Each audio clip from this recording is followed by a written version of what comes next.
아버지 하나님,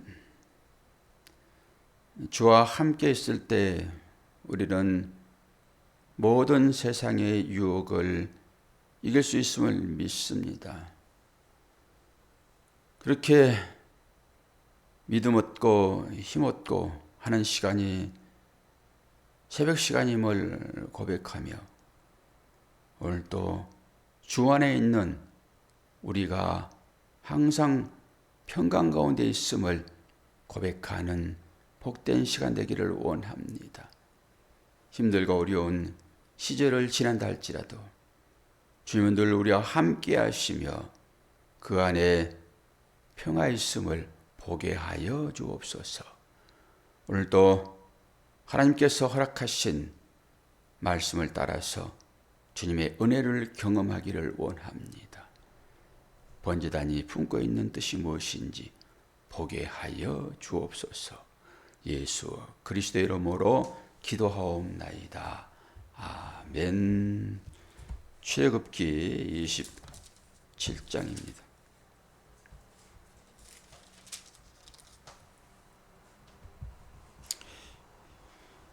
1절에서 8절.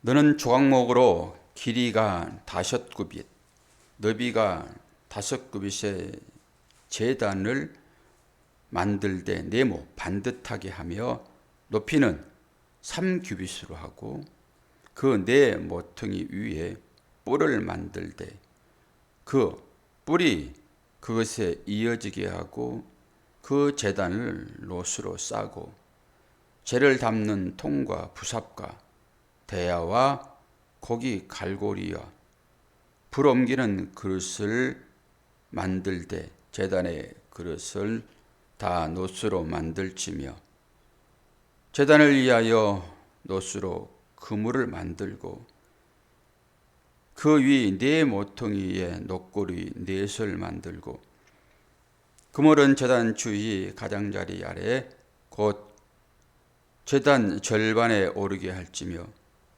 또 그 제단을 위하여 채를 만들되 조각목으로 만들고 놋으로 쌀지며 제단 양쪽 거리에 그 채를 깨어 제단을 매게 할지며 제단은 널판으로 속이 비게 만들되 산에서 내게 보인 대로 그들이 만들게 하라.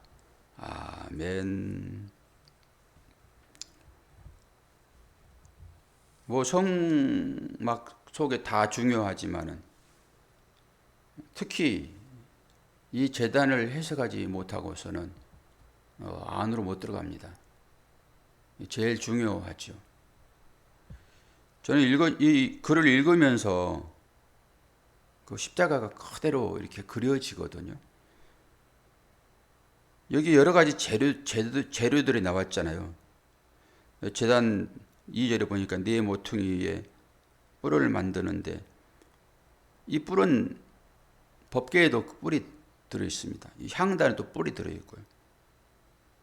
떡상에는 뿔이 있는 것이 아니라 그 채가 있어요. 채가 이렇게 쫙 돌아서서.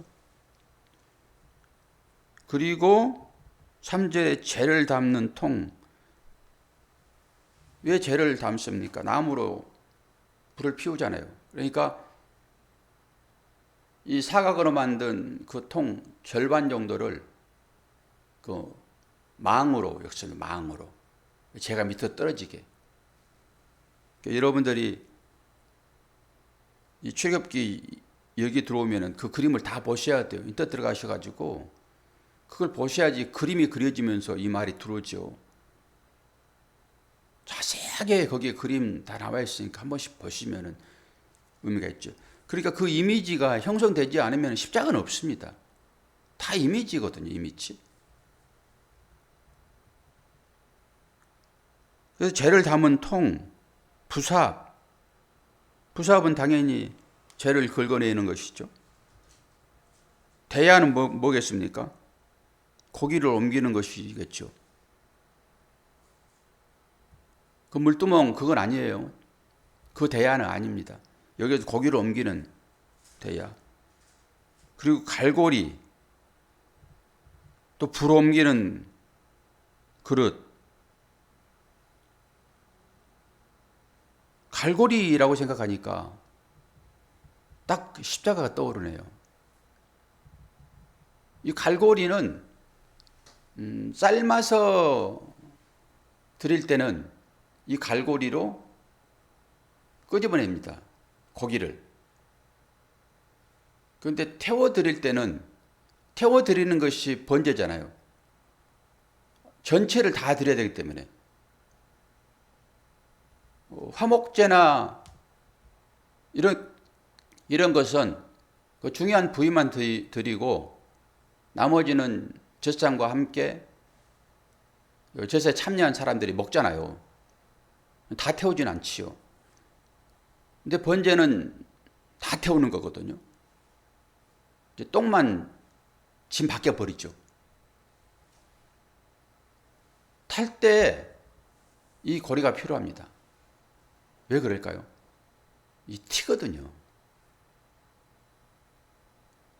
이 짐승 태우잖아요. 튄단 말이에요. 그러니까 그걸 못 튀게 얽어매는 것입니다. 이 번제단이 십자가 아닙니까?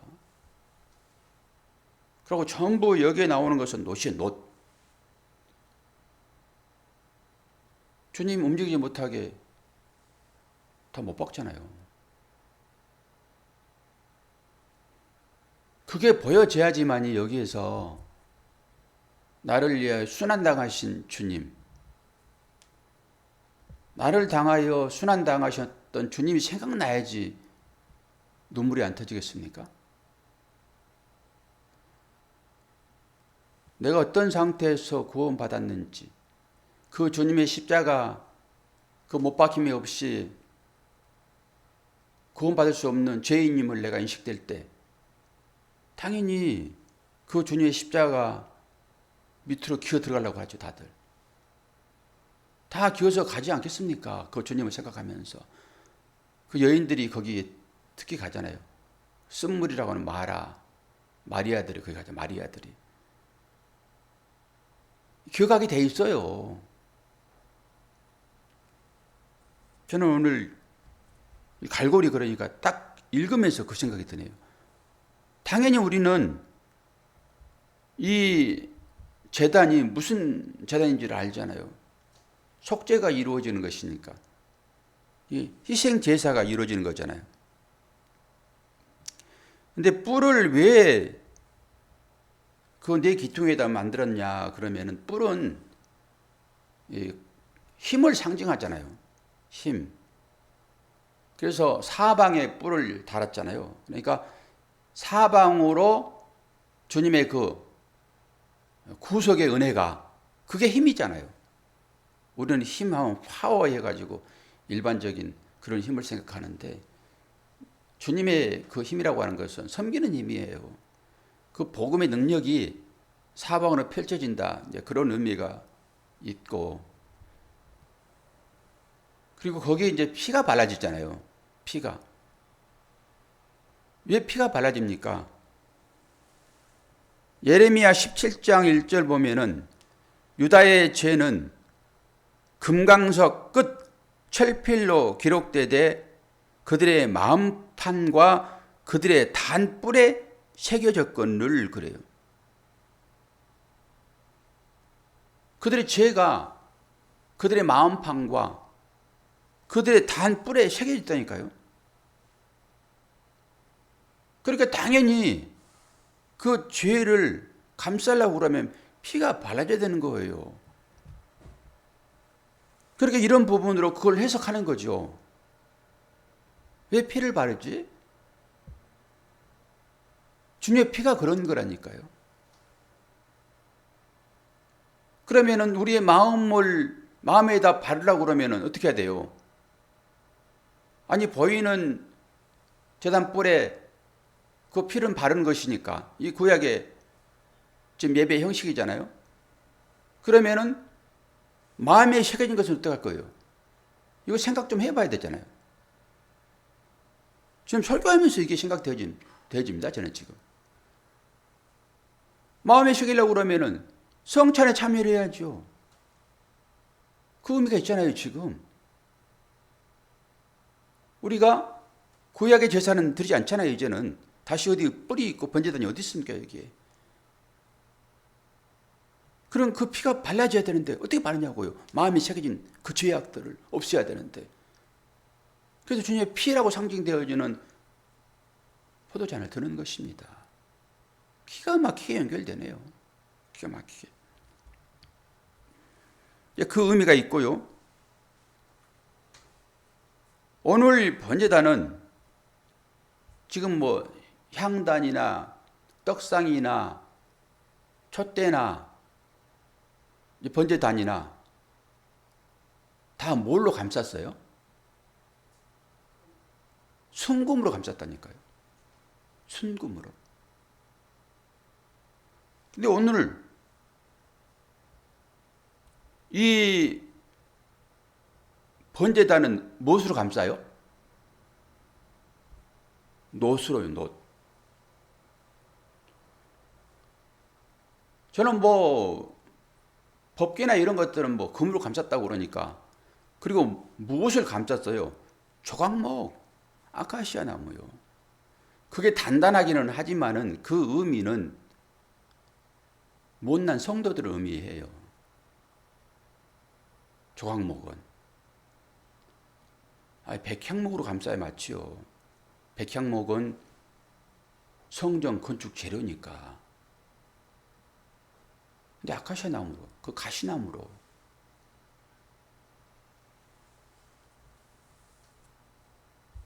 그런데 저는 그것은 뭐 불옆에 있지 않으니까 놋재단을 생각할 때마다 늘 마음 가운데 전체가 놋이 아니고 속에 조각목이 있잖아요. 그리고 이제 그걸 놋으로 감쌌는데 그 속에 나무가 어떻게 될 것인가. 늘 그 생각이 들었어요. 쓸데없는 생각이기도 하겠죠. 이 번제단에서 불 필 때 1000도 이상 되거든요. 온도가. 그럼 그 속에 나무가 어떻게 되겠는가. 그래서 이거 놋을 쓰는 거거든요. 지금. 쉽게 녹지 않으니까. 그리고 이 놋은 순금이 아닙니다. 구리와 주석, 뭐 아얀과 구리, 이게 합금석입니다. 하나로는 켜지지 않는데요. 이게 놋이 합쳐진 거라고요.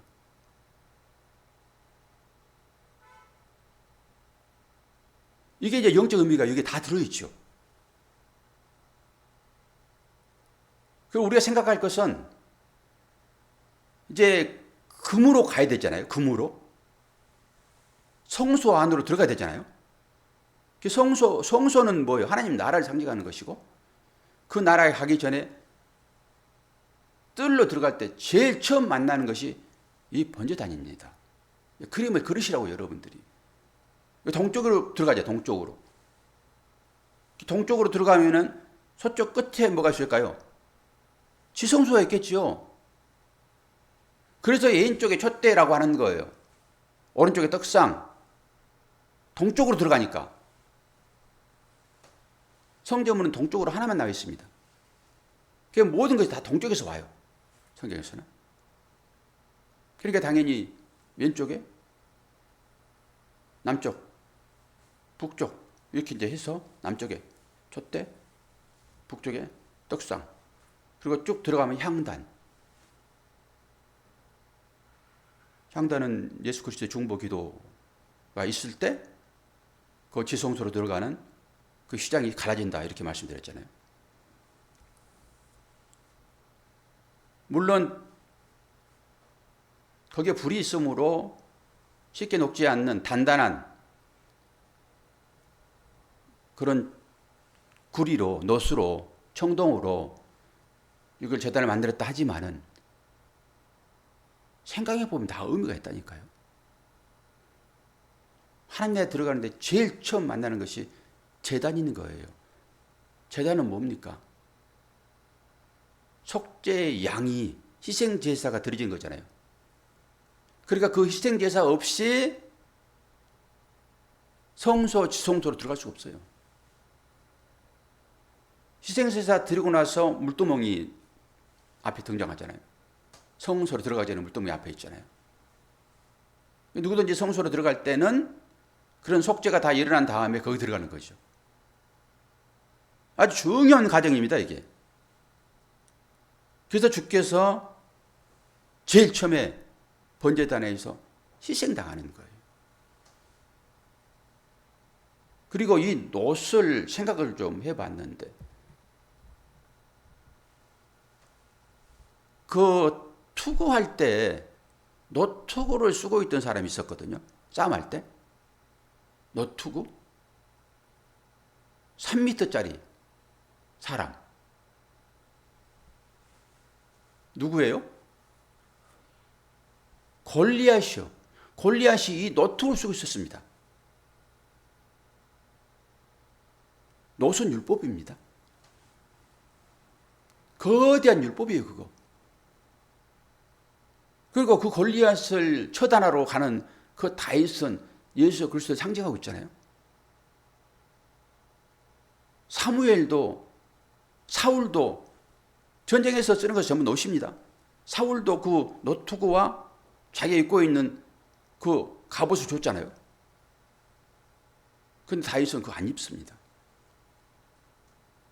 물론 몸이 다윗과 그 사울과 차이가 있어서 거청해서 안 입었다라고 얘기를 하지만은 다 그렇게 얘기가 되는 거죠, 뭐.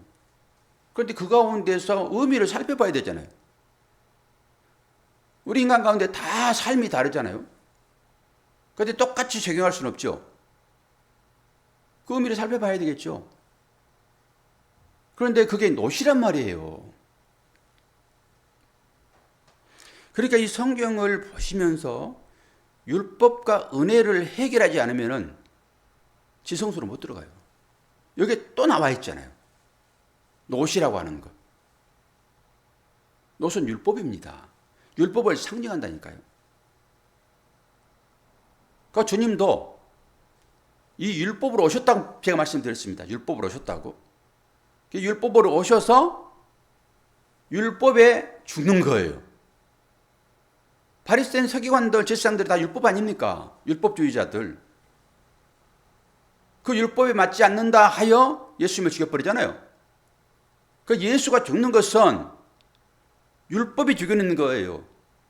당연히 예수 그리스도께서 율법으로 오셨다라고 하는 것은 몸을 입었다라고 하는 것이니까 당연히 제단이 놋이어야 되는 거예요. 그리고 그것을 신명기에서 보게 되면은 장대에 높이 달린 무슨 뱀이에요? 놋뱀입니다. 그게 고리뱀. 쫙 풀어지고 열려지잖아요. 이 제단을 통해서.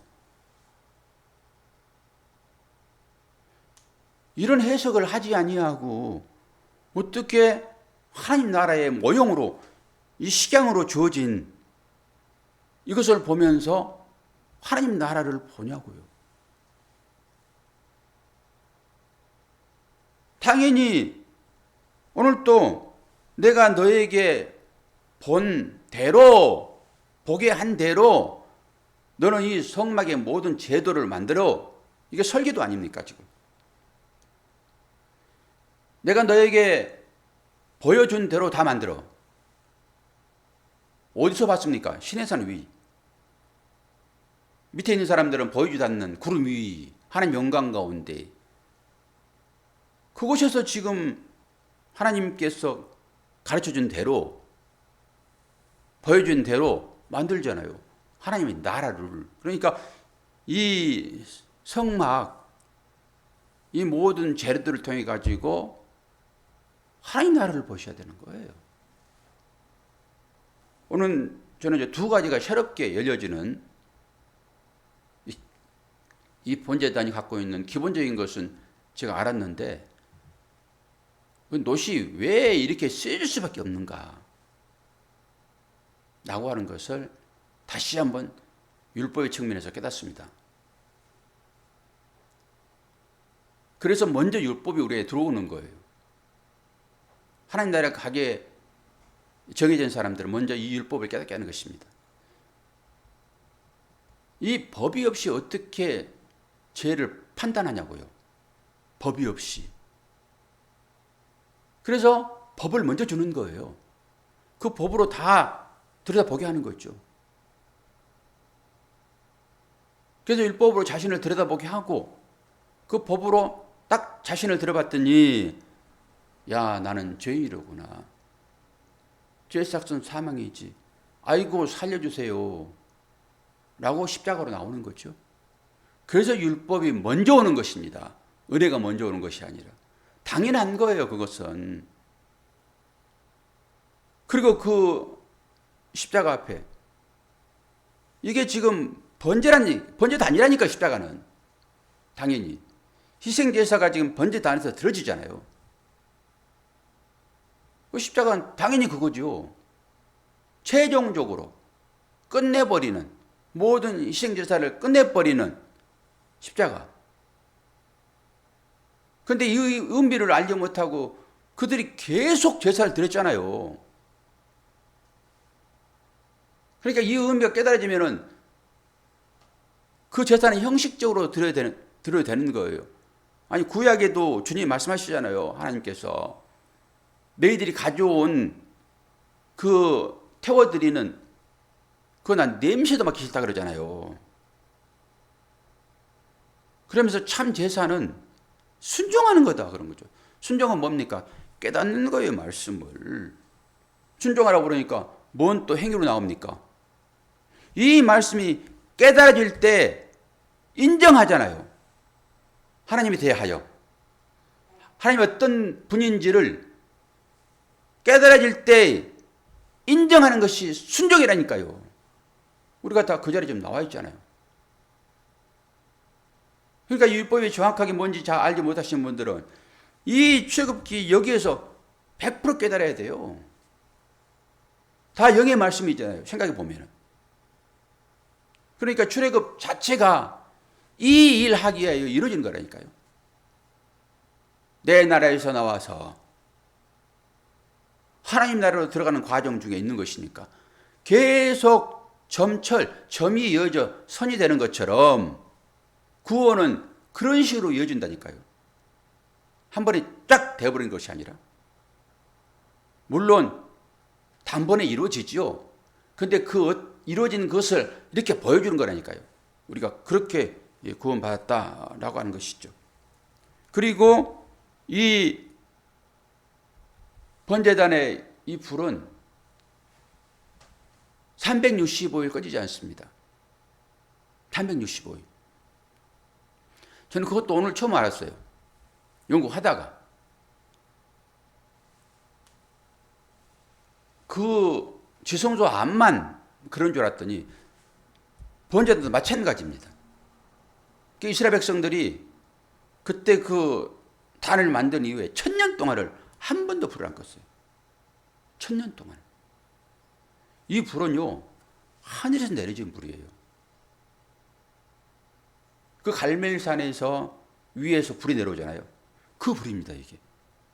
인위적으로 사람이 만든 불이 아니라니까요. 그래서 그 아론의 두 아들이 다른 불로 제사 드리다가 죽어버리는 거예요.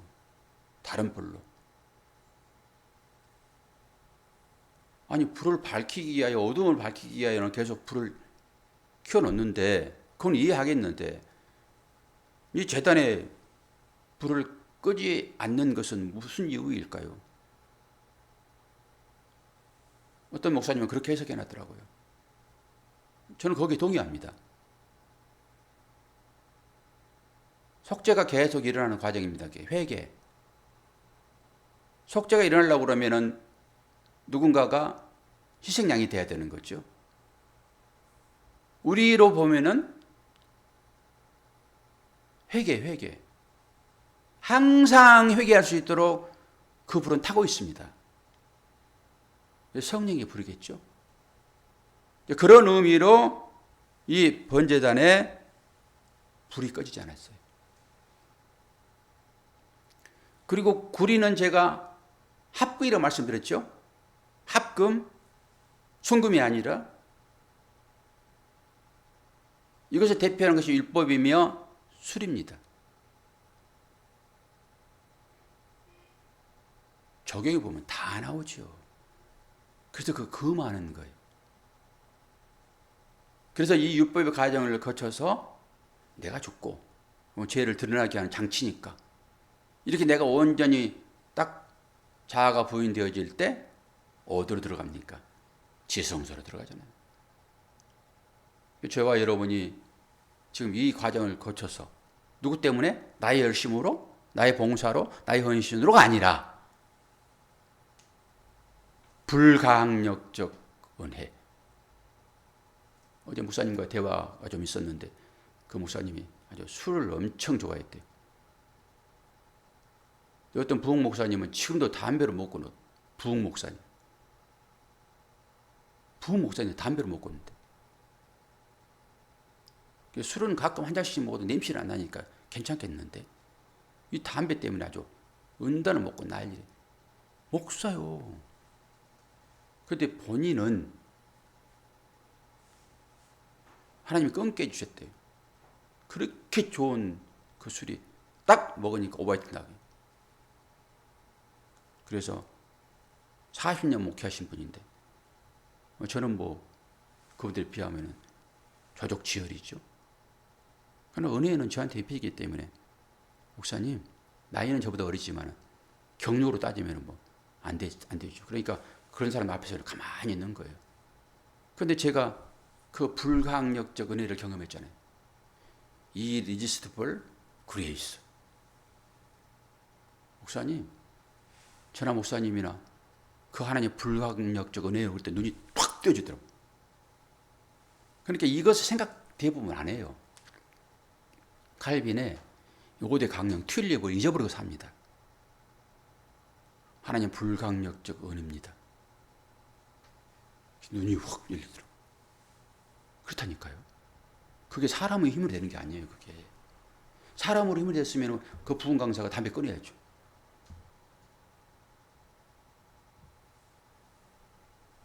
저 역시도 하나님의 불가항력적 은혜가 아니면은 나 구원 못 받는다. 우리는 맹인을 들어서 설명을 제가 다 했잖아요. 저나 여러분이 그 상태로 좀 넘어온 사람이라고 하는 것을 깨달으셔야 돼요. 이런 과정들을 통해 가지고 언젠가는 깨닫게 될 것입니다. 불가항력적 은혜가 뭔지. 아멘 하고 들어올 거예요. 이제 이런 배움을 통해서 그게 이어지는 거지. 그러니까 일순간에 없어요. 그건. 하나님은 구원을 그렇게 이루시고 계속 성장하도록 키워내시잖아요. 부모처럼. 당연히 알아야죠. 저는 이 새벽 시간이 그런 시간인 줄을 믿고 저도 열심히 배우고 그 배운 과정 중에서 하나님 은혜를 하나씩 더 쌓아가죠. 오늘 또 청동, 합금, 번제단의 그 조각목으로 그걸 구리로 쌌는데 그 뜨거운 열에 어떻게 할까? 깨달아지는 것이 다 태워줘야 맞지. 속에서 제가 안 되겠습니까? 너 다 비워줘야지. 조각모가 너 태워줘야지. 그래서 뜨거운 불에 집어넣고 동으로 감싸가지고 다 태워줘서 채 티끌 아시프트 어제 톨라 했잖아요. 그런 상태로 넘어갈 때 지성소로 들어가는 전부 금으로 그 조각목을 금으로 쏴잖아요. 금으로 그 성막 안에 들어가 있는 금. 그러니까 이것이 나한테 인식이 돼야지. 거기 번제단에서 내가 태워질 때 아이고 뜨거워라 주님 얼마나 뜨겁습니까 라고 한번 울기도 하고 그리고 다시 나와서 주님과 함께 그 지성소에서 그 찬란한 면류관 쓰고 그 식탁 먹었다라고 얘기했잖아요. 죄롭게 한번. 뭐가 잔치인지 뭐가 죽음인지 이것도 인식이 안 되고 어떻게 그 극과 극의 삶 가운데서 환희가 나오냐고. 환희가. 경험. 일반적인 경험주의는 제가 얘기하지 않는 거예요. 경험주의는 나쁜 거예요. 그러나 주님을 만나는 그 경험은 필히 여러분 하셔야 됩니다. 자, 오늘 또 그 번제단에서 희생제물로 다 태워지는 그 주님 안에 내가 있음을 믿고 아직도 그 끓어오르는 분노 있다 하고 하면은 회개하세요. 여기 회개 자리니까 365일 1000년 동안 꺼지지 않는 불이었으니까 지금도 타고 있어요. 여러분 안에서 성령의 불로 회개라. 그 소모를 해야지만이 지성소로 또 들어가는 거죠. 그러니까 우리가 들어갔다 한다니까 이 연단의 과정을 또. 그래서 어느 전쟁에서도 지지 않는 강력한 말씀의 검을 가지고 싸워 제끼는 거예요. 또 내일은 좀 더 깊이 있는 얘기를 하도록 하겠습니다. 기도하겠습니다. 아버지 하나님, 아버지의 사랑과 은혜를 감사합니다. 이 성막의 이 비밀스러운 일들을 통하여서 하나님 나라를 보게 하시고 이것이 내 마음에서 일어나고 있는 이 현실임을 또한 보게 하심으로 시성소에 들어가 있어 면류관을 쓰고 하나님과 함께 있는 나를 보게 하시고 그 가운데서 진정한 평화 얻을 수 있도록 주님 은혜 허락하여 주옵소서. 예수 그리스도의 이름으로 기도하옵나이다. 아멘.